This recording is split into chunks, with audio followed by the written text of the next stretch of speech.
Une fois de plus, je vous salue tous. Vous qui avez fait le déplacement à Aroué. Il y a 2 personnes que j'ai rencontrées aujourd'hui qui m'ont dit qu'ils n'ont pas pu venir à l'église hier, mais ils souhaitent me dire quelque chose. Et les 2 m'ont dit qu'ils souhaitent me dire Irene. Donc je les réponds, je dis Irene à vous 2 aussi. Nous savons que pendant la semaine, il y a eu 15 000 personnes qui nous ont écoutés à la radio. Et ces 15 000 personnes, je vous salue. Nous avons des personnes qui nous regardent de différents endroits. À travers Hope Polynésie. Nous avons des personnes qui viennent, qui nous regardent de Tiaperui. Nous avons des personnes qui nous regardent des Australes. Des personnes de Tubuai, de Rurutu et de Rapa. Nous avons des personnes qui nous regardent de Tuamotu, Manihi, Tikehau, Ahe et Rangiroa. Nous vous saluons. Là, il y a des personnes qui nous regardent de mon endroit préféré, là, Bora Bora. Huamine, Raiatea. Raiatera. Raiatera.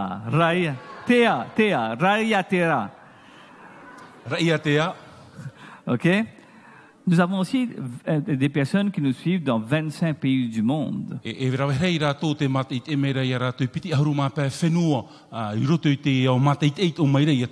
donc je peux dire que Dieu est bon. Il est bon. Il nous a fait du bien. Nous pouvons effectivement nous lever pour louer l'Éternel. Nous avons des personnes de la République tchèque qui nous regardent. Nous avons des personnes de la Turquie qui nous regardent. Nous avons des personnes de l'Angleterre qui nous regardent. Nous avons des personnes de la Nouvelle-Zélande, de la France, de la Nouvelle-Calédonie. Est-ce que nous pouvons tout simplement lever nos mains pour les saluer? Une très belle salutation de Tahiti, l'église d'Aroué. C'est une joie, c'est une grâce pour nous de nous retrouver ici. Et nous allons continuer à regarder le thème de Jésus en nous, du Saint-Esprit, pardon, en nous.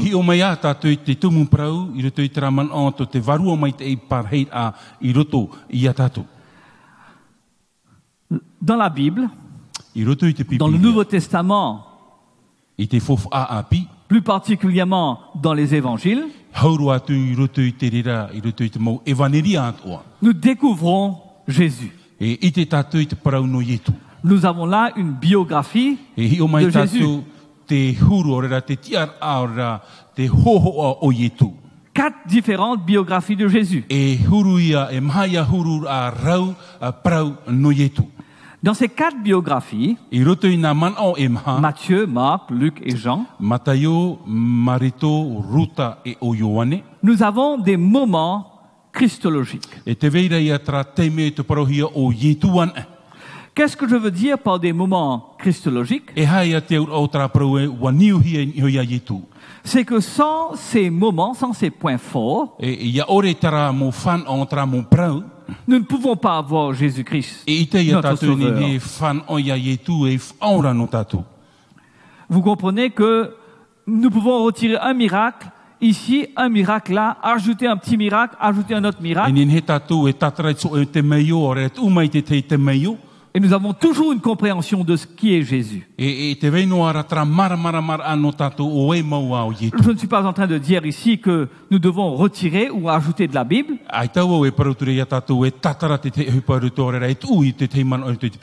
Mais il y a des temps forts qui nous permettent de connaître qui et Jésus.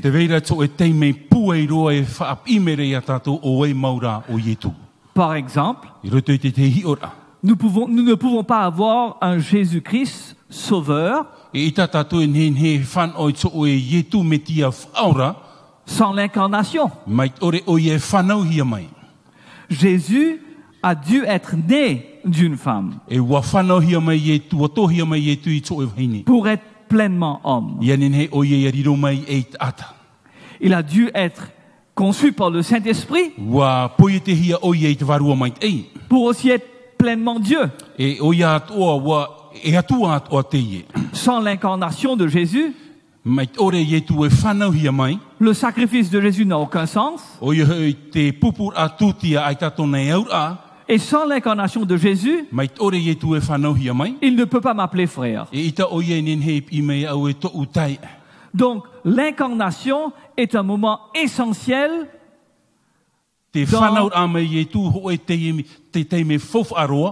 dans la vie de Jésus.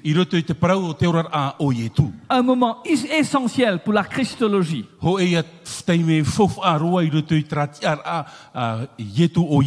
Pour comprendre qui est Christ, on a besoin de l'incarnation.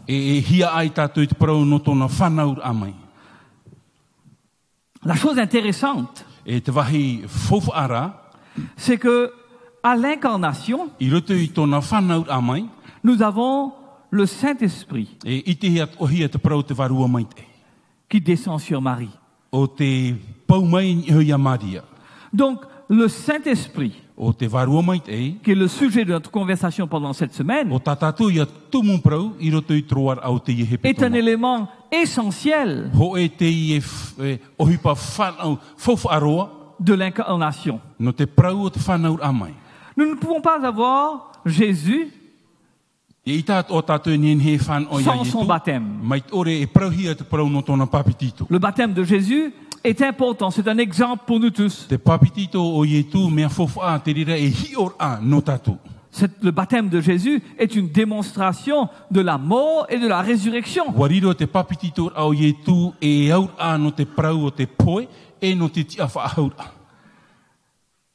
Et au moment du baptême, nous avons le Saint-Esprit encore présent. Le Saint-Esprit qui déclare, celui-ci est mon fils bien-aimé. Un autre moment très important de la Christologie, c'est la tentation de Jésus. La tentation de Jésus est importante parce qu'elle démontre que Jésus a été tenté comme chacun d'entre nous.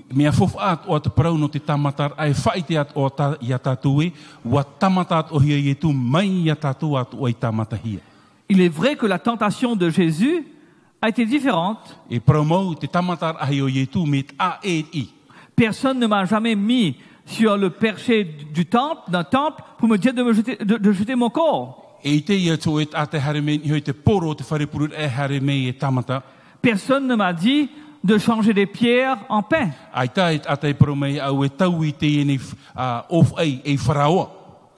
Mais lorsque vous regardez les tentations de Jésus, vous comprenez quelque chose d'important. C'est que toutes les tentations de Jésus lui demandaient de ne pas déclarer que Dieu est Seigneur, mais que Satan qui est le Seigneur. Et là, c'est ma tentation. Dans ma vie journalière, je suis tenté. Je suis tenté pour rejeter Dieu et accepter les façons de faire de ce monde. Quand quelqu'un est mis devant une épreuve, d'adorer Dieu, d'être fidèle à Dieu, ou de choisir la voie du monde, nous avons là le même choix qui a été offert à Jésus. N'oubliez pas que la tentation de Jésus, dans la tentation de Jésus, nous voyons Satan qui lui dit: tout le monde m'a été donné. Regarde ça, tout ce que tu vois là m'a été donné.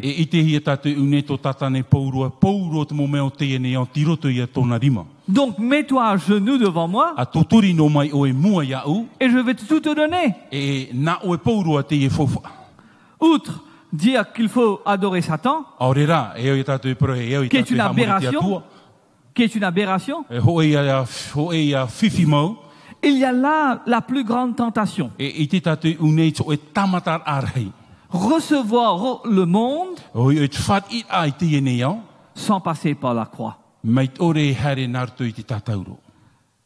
Satan tentait Jésus. Et la tentation est: Jésus, tu peux avoir une couronne de gloire sans avoir une couronne d'épines. Tu peux t'asseoir à la droite du Père sans passer par la croix. Tu peux tout avoir sans avoir à souffrir. Et là, je vois mes tentations de tous les jours. Parce que moi aussi, je suis tenté. Je suis tenté comme Jésus a été tenté. Recevoir sans souffrir. Parce qu'être chrétien, parfois, veut dire qu'il y a un peu de souffrance.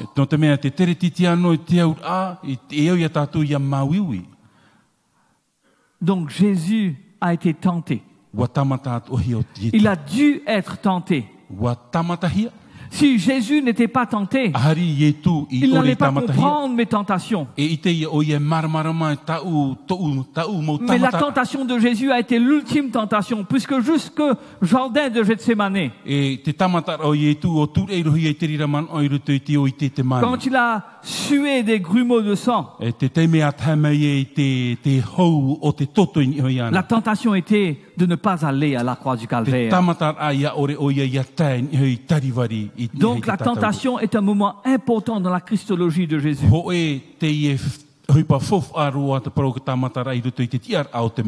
Et lorsque vous lisez la parole de Dieu, vous ouvrez les évangiles. Les évangiles sont clairs. Les évangiles sont clairs. C'est le Saint-Esprit qui a conduit Jésus pour être tenté. Jésus a été conduit dans le désert par le Saint-Esprit pour être tenté. Aussi étrange que cela semble, aussi étrange que cela vous semble, la chose importante que nous retenons ici, c'est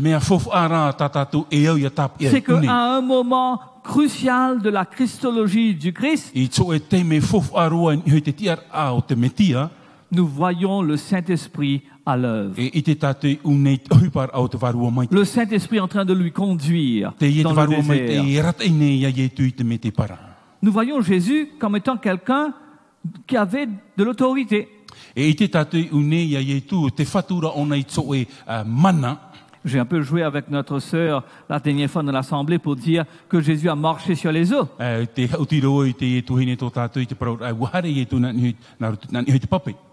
Il faut avoir l'autorité sur la nature pour pouvoir marcher sur les eaux.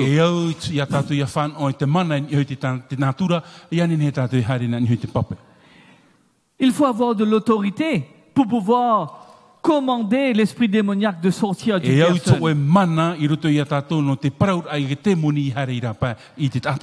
Est-ce que vous avez remarqué, lisant les évangiles, que les pharisiens ne savent pas qui est Jésus? les disciples arrivent difficilement à comprendre qui est Jésus. La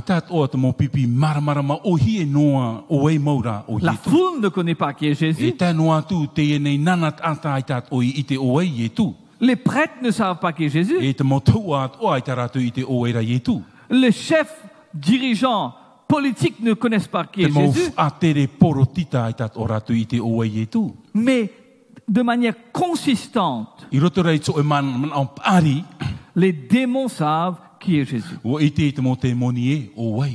À chaque fois, ils disent, tu es l'envoyé de Dieu. Tu es le Saint de Dieu. Jésus vient. Et Jésus a l'autorité sur ces démons. J'aime relire cette histoire. J'aime lire cette histoire spécialement dans l'évangile de Marc. Parce que l'évangile de Marc présente un Jésus conquérant.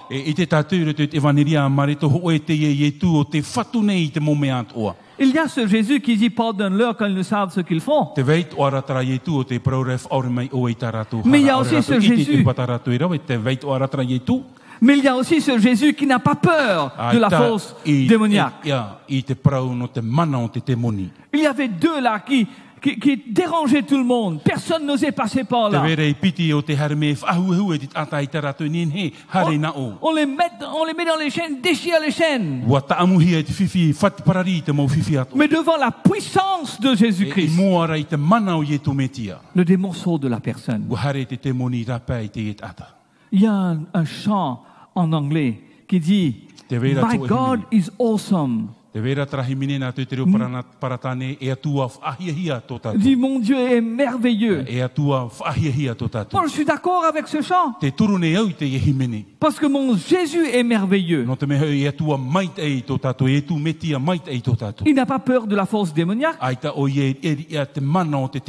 Il marche sur les eaux. Il arrive à calmer la tempête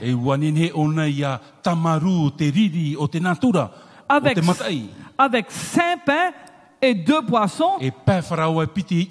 Il nourrit une foule de 5000 personnes, 5000 hommes, peut-être 20 000 personnes. Mon Jésus est merveilleux.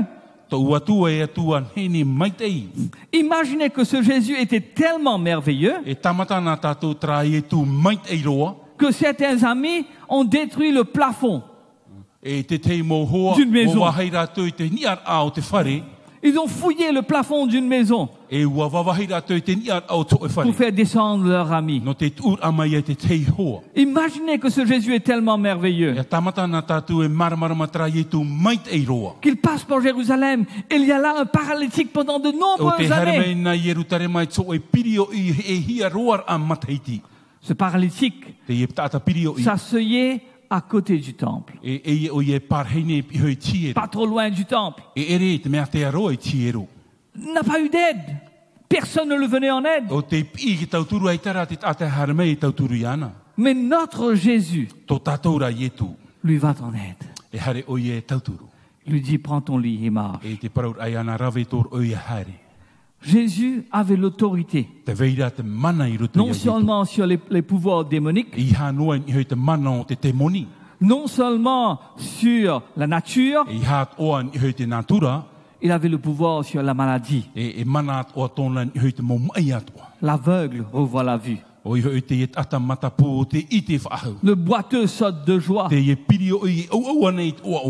lépreux est guéri de sa lèpre. Tout le monde reconnaît que Jésus est un homme d'autorité. Même son enseignement est un enseignement d'autorité. C'est pourquoi plus tard, Pierre va dire, vous saviez comment Dieu a oint du Saint-Esprit et de force Jésus de Nazareth. Qui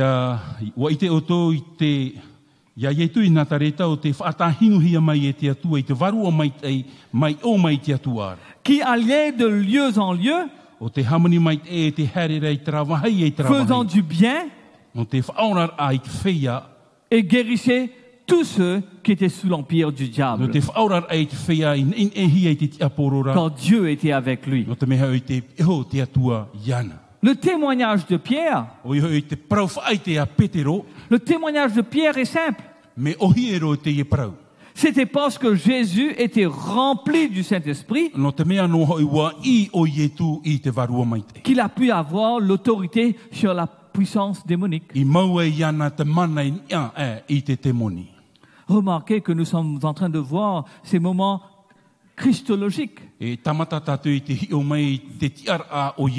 vous êtes d'accord avec moi que sans l'incarnation, nous n'avons pas de Jésus.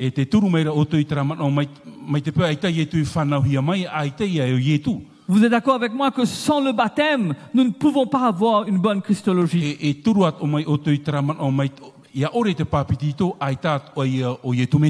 Sans la tentation, une part du ministère de Jésus, on la perd. Il ne peut pas nous appeler frères ou sœurs.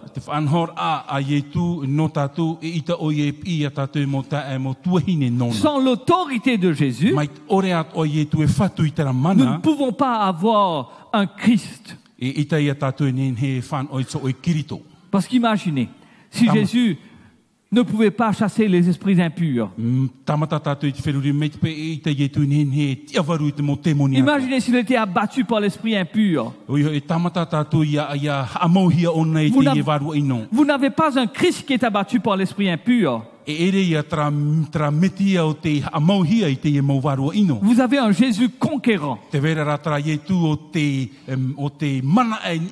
va à la conquête de l'esprit impur. Et tous ceux qui étaient sous l'empire du diable étaient relâchés. Nous avons en Jésus le fils de David. Vous savez, un jour on pourra étudier en détail ce que veut dire fils de David. Mais la signification de fils de David, c'est qu'il est le Messie. Laissez-moi vous assurer qu'à chaque fois le mot fils de David est mentionné dans le ministère de Jésus. Matthieu chapitre 9, le verset 27. Matthieu chapitre 12, le verset 23. Matthieu chapitre 15, le verset 22. Matthieu chapitre 20, le verset 30 à 31. Matthieu chapitre 21, verset 9 à 15.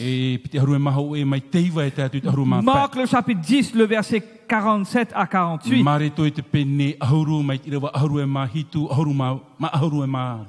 À chaque fois qu'on parle de Jésus comme étant le fils de David, nous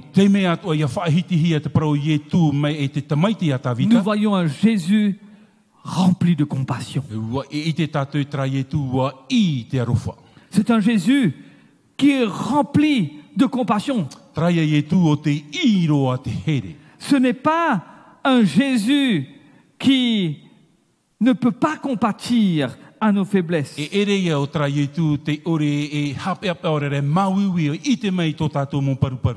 Bien au contraire, c'est un Jésus qui peut compatir à nos faiblesses.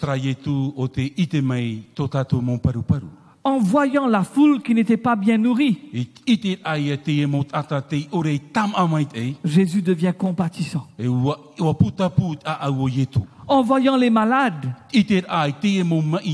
Jésus devient compatissant. Et donc Jésus est appelé fils de David. Parce que le terme fils de David veut dire le Messie. Parce qu'il s'attendait à ce qu'un fils de David vienne et prenne l'empire et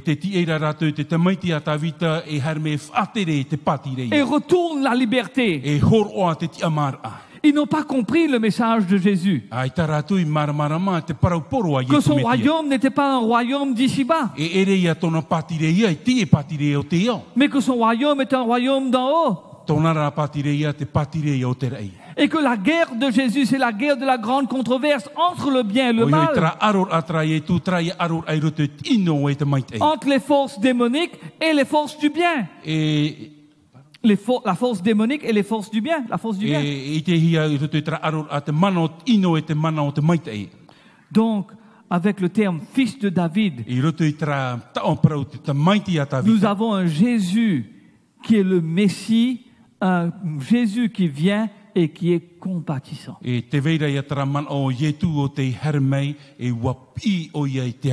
Si Jésus est conquérant, il est aussi compatissant.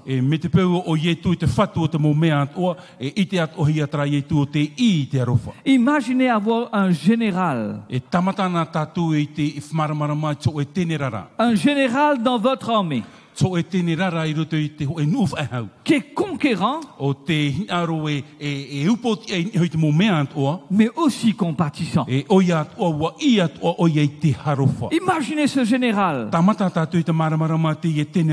qui vous comprend, mais aussi a la capacité de conquérir. Je ne sais pas si le sport est quelque chose d'important ici. Le sport est important? Oui. À Melbourne, le sport est important. Nous appelons la capitale du sport. La capitale du sport du monde. Je ne sais pas si c'est vrai. Mais n'empêche qu'il y a beaucoup d'activités sportives. La course aux chevaux. Vous avez le football australien, grande finale. Cricket, le plus grand match de cricket joué le plus grand match de cricket joué chaque année se joue à Melbourne. La course des voitures, Formule 1, le tennis, Grand Prix de l'Australie. Donc, c'est fou. La façon dont ils aiment le sport. Les personnes aiment un sportif qui gagne.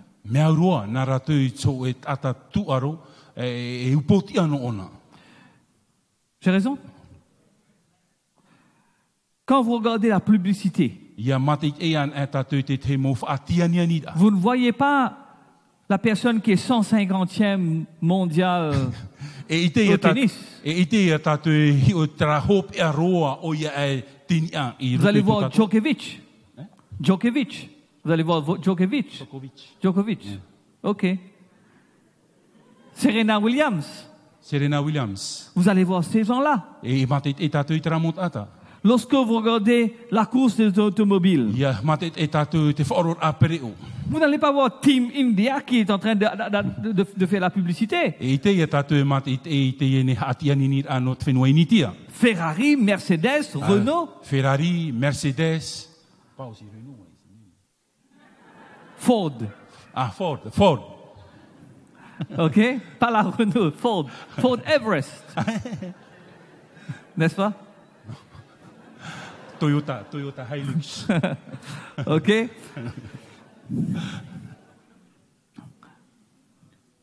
En tant qu'humains, nous cherchons l'équipe gagnante. Dans l'évangile, on est présenté avec un Jésus-Christ conquérant.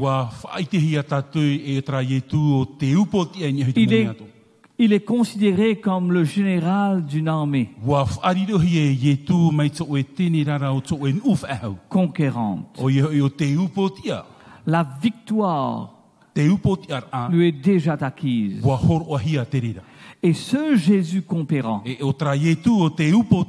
est aussi compatissant. Ce Jésus qui vous demande votre cœur est aussi conquérant que compatissant. Jésus en tant que fils de David, était rempli du Saint-Esprit. C'était un Jésus rempli d'Esprit. Nous sommes tous d'accord que nous ne pouvons pas avoir un Jésus sans le calvaire.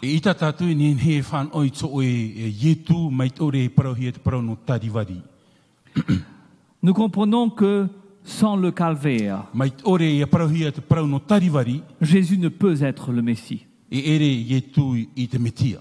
D'accord? Je crois que tout le monde ici, nous acceptons que le signe du christianisme, c'est le signe de la croix. Nous aimons la croix. Nous chantons la croix. Nous regardons à la croix. Et nous célébrons la croix à chaque fois que nous avons la communion. Nous célébrons le sacrifice de Jésus à travers la communion.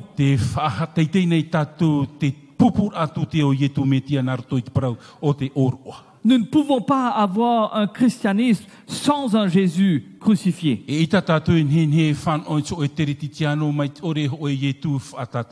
Notre foi n'aurait aucun sens sans un Jésus crucifié. Parce que c'est ce Jésus crucifié qui nous pardonne de nos péchés. C'est son sang qui nous lave. Pour l'amener sur la croix.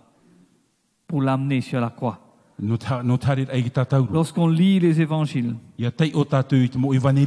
on retrouve que dans la souffrance de Jésus, le Saint-Esprit le conduisait. Dernier moment important. C'est la résurrection de Jésus. C'est la résurrection de Jésus parce que nous sommes la seule organisation. Le christianisme est la seule organisation qui célèbre un Dieu vivant. Nous ne célébrons pas une tombe. Nous célébrons une tombe vide. Une tombe vide. Nous ne célébrons pas un Dieu qui est mort,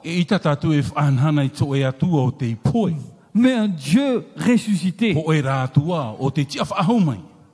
Nous pleurons le vendredi, mais la joie retourne le dimanche. Parce que nous avons une tombe vide et un Dieu vivant.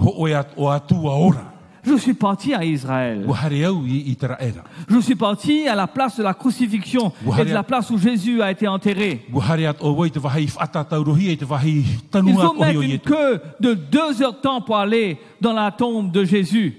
2 heures.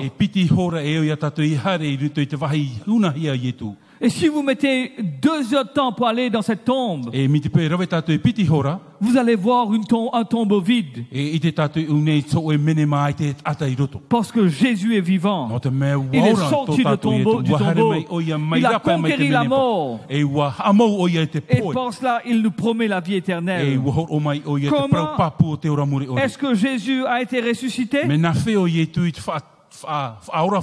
Romains chapitre 1er verset 4 nous dit que le Fils de Dieu a été ressuscité par l'Esprit de Dieu. Romains 8 verset 11 nous rappelle que c'est l'Esprit qui a levé Jésus du tombeau. Mais Romains chapitre 8, le verset 11 nous rappelle que ce Jésus qui a ressuscité, cet esprit qui a ressuscité Jésus, aussi habite en nous.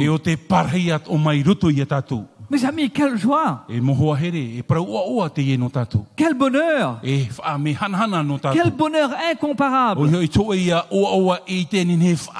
de comprendre que nous suivons un sauveur vivant. Il est mort, mais il vit. Ce Jésus est aussi un général conquérant, mais compatissant. Ce général conquérant et compatissant a été tenté comme chacun d'entre nous. Et donc il peut compatir à nos faiblesses. Et comme il a été baptisé, nous devons être baptisés. Quelle joie de savoir qu'il est né comme chacun d'entre nous, comme un petit enfant. Quand Marie a délivré Jésus, elle avait entre ses mains le bébé qui allait plus tard la délivrer de ses péchés. Mes amis, à chaque moment christologique crucial, sans lequel nous n'avons pas Jésus-Christ le Messie,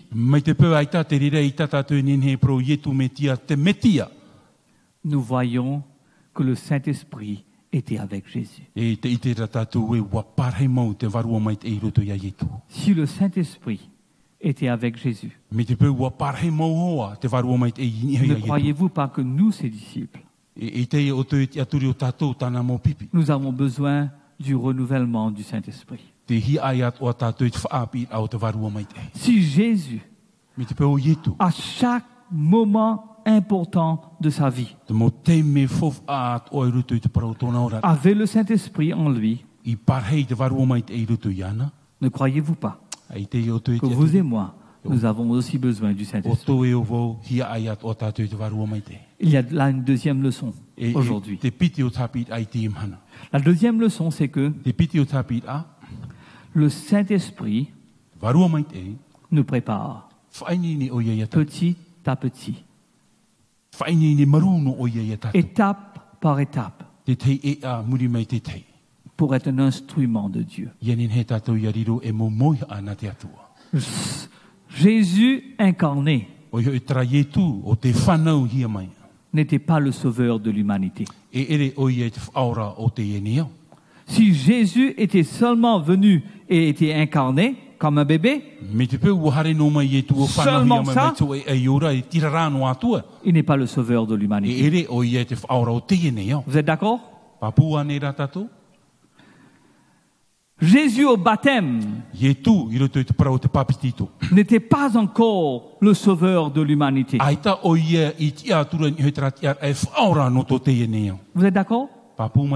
Vous n'allez pas courir vers le président pour lui dire « Hé, ce type-là, il enseigne de mauvaises choses. »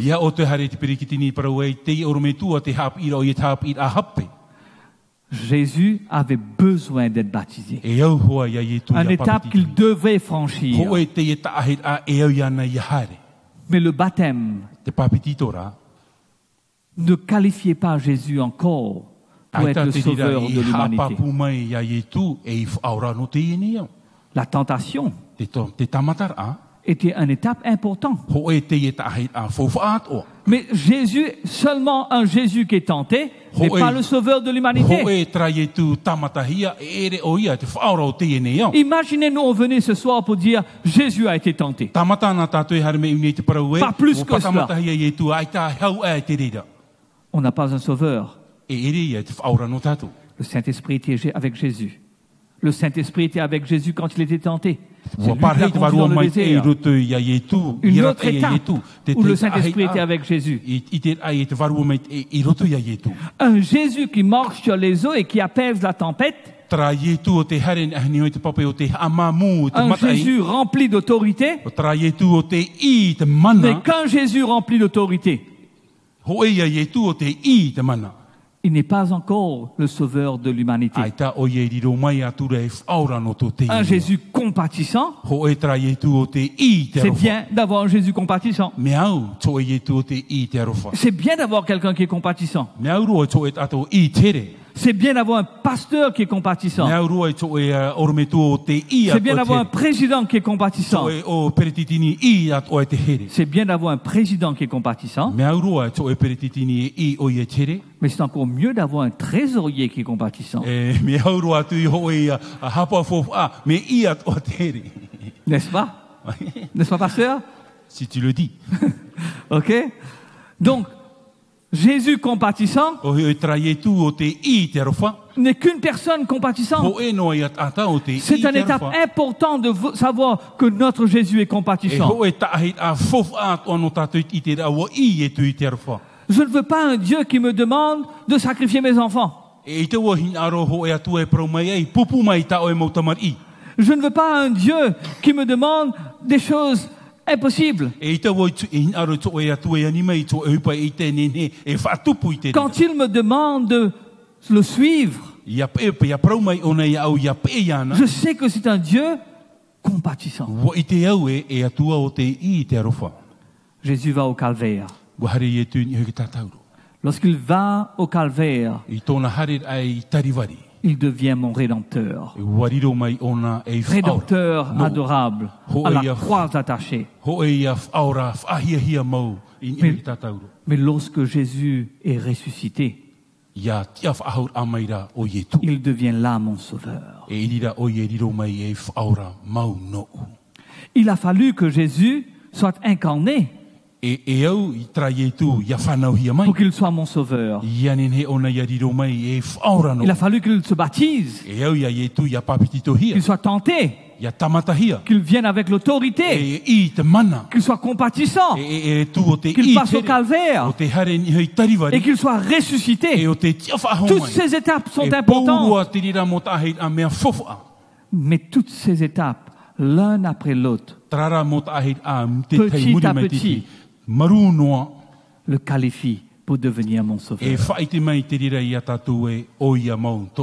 Si petit à petit, le Saint-Esprit a travaillé dans la vie de Jésus, ne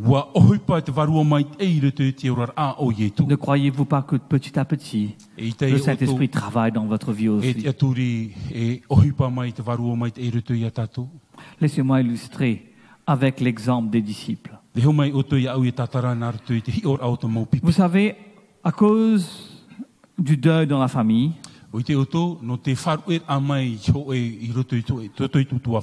j'ai dû prendre 2 soirées, demain soir et ce soir, et les ramener en une seule soirée. Ce soir et demain soir. Donc ce soir, j'allais parler de Jésus. Et demain soir, j'allais parler des disciples.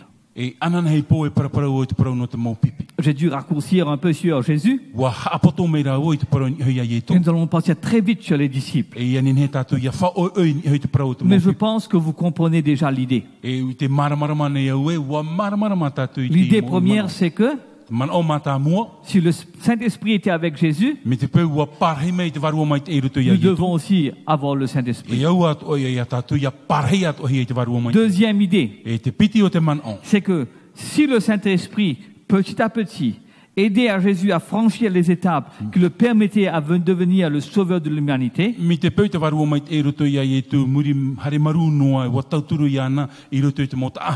dans notre vie aussi, petit à petit, le Saint-Esprit fait son œuvre. Il nous donne des dons spirituels et il fait son œuvre dans notre vie. Dans le livre des Actes, nous voyons le Saint-Esprit avec le baptême, avec les langues de feu qui tombent sur les disciples. Répondant ici à un besoin Jérusalem était remplie de personnes. Et tous devaient entendre le message du salut. Et ils devaient entendre le message du salut dans leur langue.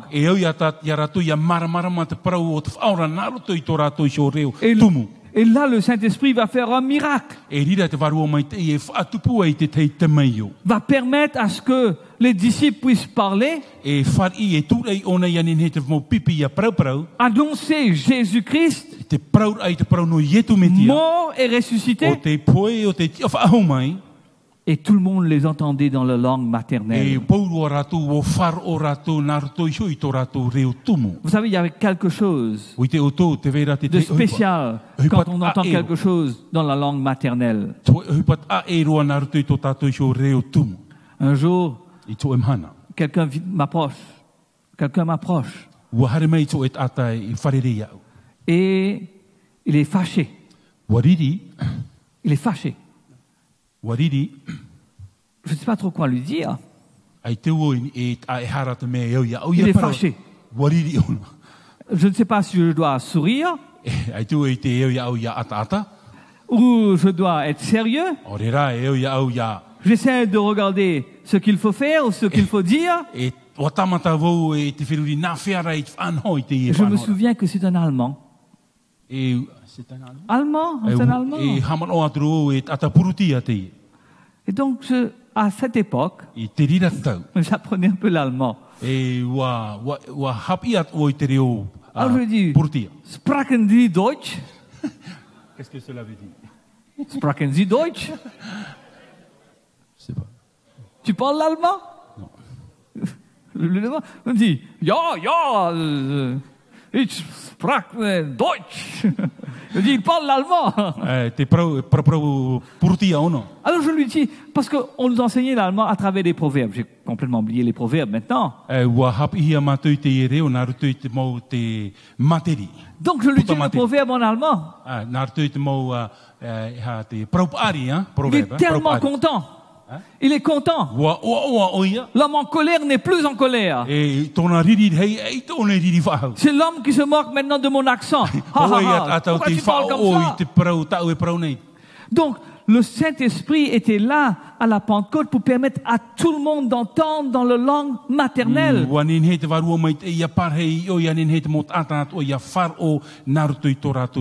n'y a pas de message plus provocateur que le message de Jésus-Christ crucifié, mais ressuscité. Imaginez, si on prêche, on nous dit, à côté, dans le cimetière, nous avons ressuscité quelqu'un. C'est quelque chose de révolutionnaire, ça. Et que cette personne qui est ressuscitée est notre Dieu. Donc, au lieu des personnes en colère, quand ils entendent ça dans leur langue maternelle, ça les a désarmés. Désormais, ils sont plus en colère. Un message révolutionnaire. Et un message qu'ils entendent avec leur cœur maintenant. Donc c'est pourquoi il y a eu le miracle de la Pentecôte. Nous regardons l'histoire de Corneille. C'est une autre histoire. Révolutionnaire. Hein? Vous vous souvenez comment je vous disais que à l'époque, il fallait dire César et Dieu. Okay?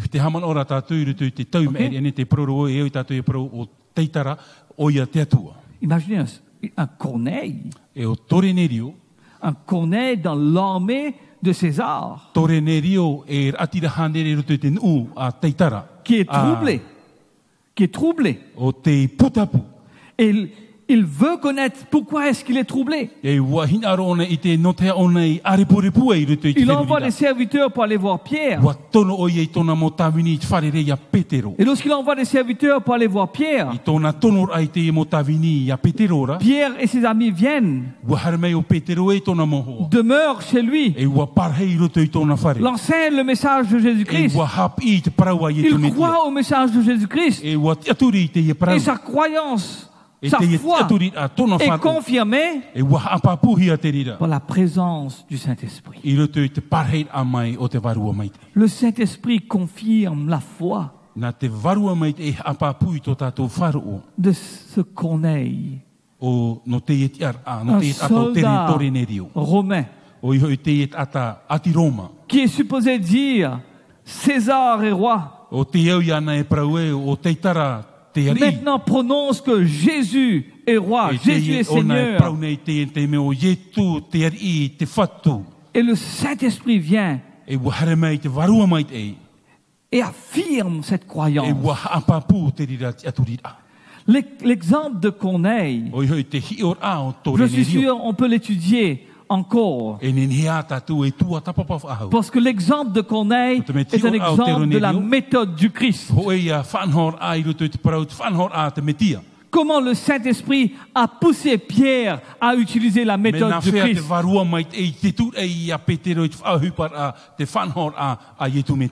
À utiliser la méthode de Christ qui donne le succès.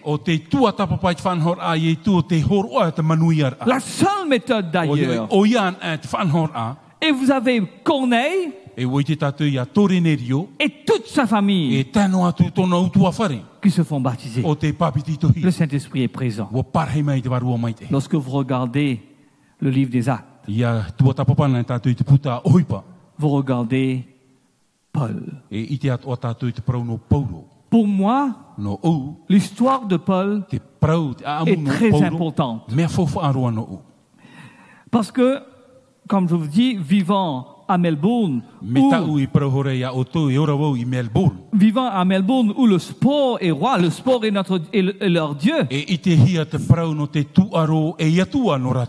L'histoire de Paul est une confirmation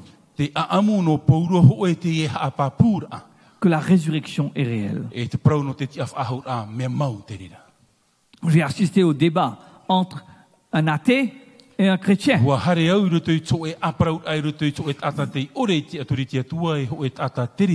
L'athée disait, on ne peut pas croire dans les choses de la Bible. Et le chrétien a dit, il y a un fait qu'on ne peut pas nier. Un fait qu'on ne peut pas nier, c'est que Paul a vu Jésus-Christ ressuscité. Il n'a pas une vision de Jésus-Christ mort, mais d'un Jésus-Christ ressuscité.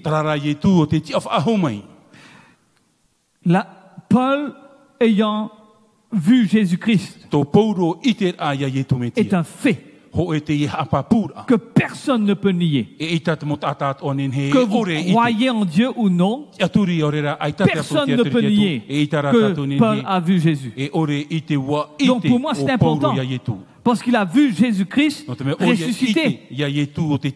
La résurrection de Jésus-Christ est confirmée par Paul. Et voilà que Paul, il s'appelait Saul à l'époque, est mis à part par le Saint-Esprit. Le grand missionnaire Paul, qui a été lapidé, qui a été laissé pour mort, qui a été jeté en prison, toutes sortes de choses lui est arrivées, a été mis à part par le Saint-Esprit. Plus tard, il y a la mission en Galilée.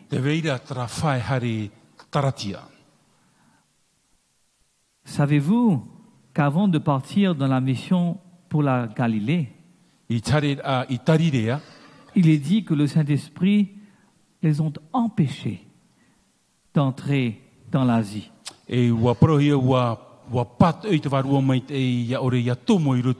Donc non seulement le Saint-Esprit les envoie, mais le Saint-Esprit les empêche aussi. Vous vous rappelez hier quand on a dit il fallait que Jésus passe par la Samarie? Nous avons un autre exemple là, où c'est le Saint-Esprit qui détermine où on doit prêcher. Parce que l'œuvre du Saint-Esprit est avec certains groupes de personnes déjà. Et ce groupe de personnes, le Saint-Esprit veut que Paul parte là-bas pour prêcher. Et donc, Paul est empêché d'entrer en Asie par le Saint-Esprit. Il y a là quelque chose d'important. C'est que les disciples, les apôtres et Paul pouvaient entendre l'Esprit leur parler. Il y avait cette communion qu'ils pouvaient entendre l'Esprit leur parler. Ils étaient dirigés par l'Esprit. Voilà, mes amis. Nous sommes arrivés à voir la présence du Saint-Esprit en Jésus-Christ.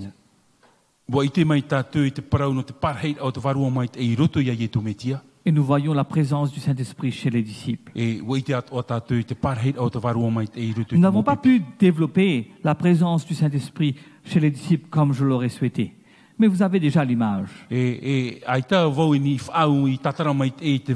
comprenez où on veut aller. Vous comprenez le fil de la pensée. La pensée est simple. La pensée est simple. Jésus avait besoin du Saint-Esprit. Pierre avait besoin du Saint-Esprit. Paul avait besoin du Saint-Esprit. Si Jésus avait besoin du Saint-Esprit, Pierre avait besoin du Saint-Esprit, Paul avait besoin du Saint-Esprit, pensez-vous que l'Église ici à Aroué a besoin du Saint-Esprit? Est-ce que vous pensez que l'Église dans le secteur 2 a besoin du Saint-Esprit? Est-ce que vous pensez, vous qui nous regardez à travers Polynésie, Hope, dans vos différents sites, dans les différents sites, que vous avez aussi besoin du Saint-Esprit? Si vous nous écoutez à la radio, est-ce que vous pensez que vous aussi, vous avez besoin de la présence du Saint-Esprit? Qu'il me fasse un sanctuaire et j'habiterai au milieu d'eux. Était l'ordre de l'Ancien Testament. Le désir de Dieu aujourd'hui, c'est qu'il habite en nous à travers le Saint-Esprit. Donc, si Jésus avait besoin du Saint-Esprit, Pierre avait besoin du Saint-Esprit, Paul avait besoin du Saint-Esprit, nous avons besoin de la présence du Saint-Esprit. Il doit faire sa présence demeurer au milieu de nous. Deuxième chose, la présence du Saint-Esprit fait son œuvre d'étape en étape. Petit à petit. Pas par pas. Je ne dors pas aujourd'hui et je me réveille demain et je dis, voilà, je suis un grand prédicateur. Petit à petit, le Saint-Esprit me rend utile à être un ouvrier dans l'œuvre du Seigneur.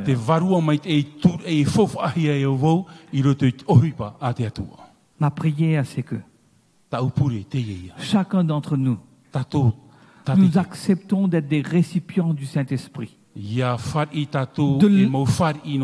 Laisser l'Esprit faire son œuvre en nous. Et si l'Esprit fait son œuvre en nous, petit à petit,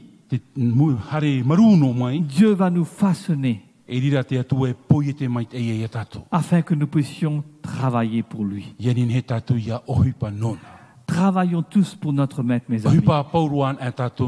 Travaillons pour l'éternité.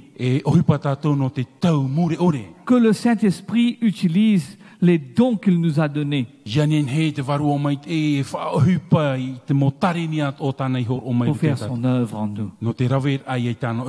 Que Dieu nous bénisse tous. Amen. Amen.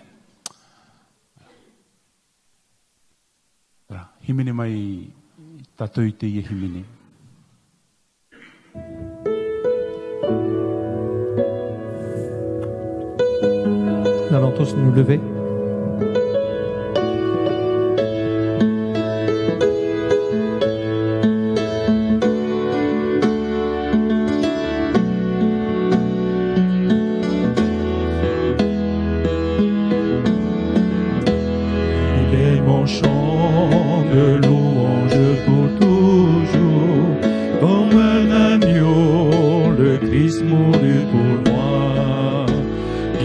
Son trône, son royaume céleste, refusant tout, il va mourir pour moi.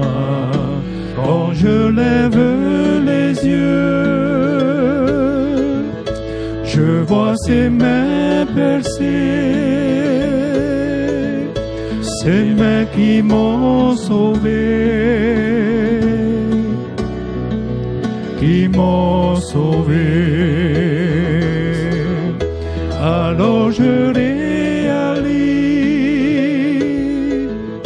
combien il m'aime.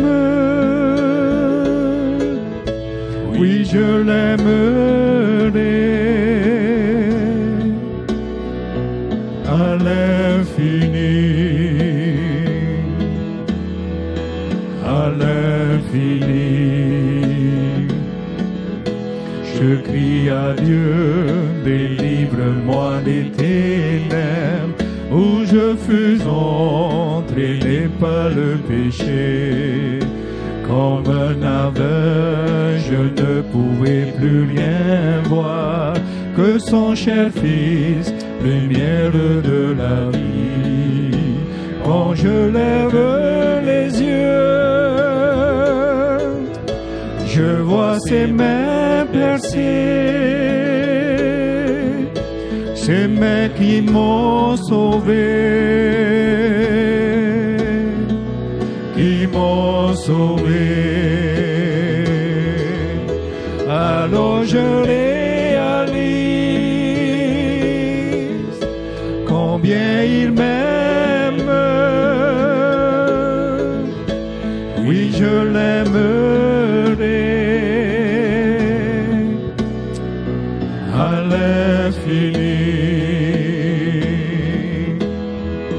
à l'infini. Amen,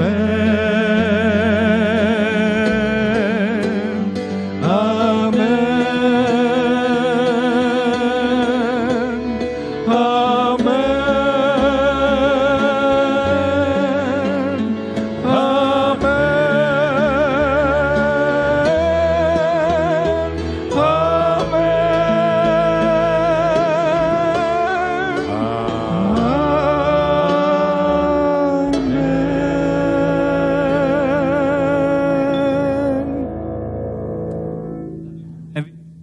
Encore à venir.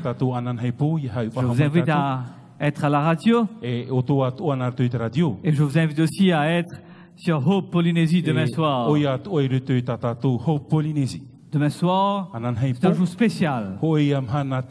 J'espère que vous serez tous branchés ou à Aroué, à la radio ou sur Hope Polynésie. Prions ensemble. Seigneur, à chaque étape de ta vie, tu as eu besoin du Saint-Esprit. Nous avons donc besoin du Saint-Esprit. Petit à petit, Seigneur, le Saint-Esprit a permis à ce que tu deviennes le sauveur de l'humanité.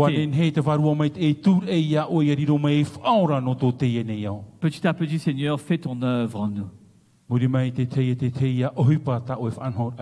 Nous voulons être tes disciples, Seigneur.